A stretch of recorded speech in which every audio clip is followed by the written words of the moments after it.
సాధారణంగా ఆరోగ్యంపై మనుషులు ఎలాంటి జాగ్రత్తలు తీసుకుంటారో పశువులకు కూడా అలాంటి జాగ్రత్తలు తీసుకోవాల్సిన అవసరం ఉంది. ముఖ్యంగా వానాకాలంలో కురిసే వర్షాలతో నీటి పరిసరాలు, వాతావరణం కలుషితమవుతుంది. పశువులకు మేయడానికి మేత, తాగడానికి శుభ్రమైన నీరు లభించదు. దీంతో అనారోగ్యానికి గురవుతాయి. రోగనిరోధక శక్తి తగ్గి వ్యాధుల బారిన పడతాయి. వ్యాధి సోకిన పశువు మందలో వెళ్ళినప్పుడు ఇతర పశువులకు కూడా వ్యాధి సోకే ప్రమాదం ఉంటుంది.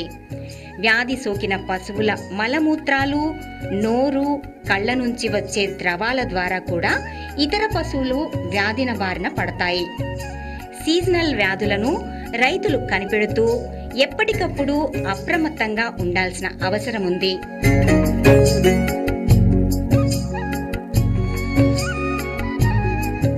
అయితే ప్రస్తుతం కొద్దిపాటి జాగ్రత్తలు తీసుకుంటే వానాకాలంలో వచ్చే రోగాల నుంచి పశువులను కాపాడుకోవచ్చు. అంతేకాదు, తొలి దశలోనే పశువులకు వచ్చిన రోగాన్ని గుర్తిస్తే కొంతమేరకు నష్ట నివారణ చర్యలు చేపట్టవచ్చు. అంతేకాదు, పశువులకు వచ్చే వ్యాధులపై అవగాహన కలిగి ఉండాలి. వ్యాధి సోకిన వెంటనే అందుబాటులో ఉన్న పశు వైద్యశాలను సంప్రదించాలి. ముందు జాగ్రత్తగా టీకాలు వేయించాలి.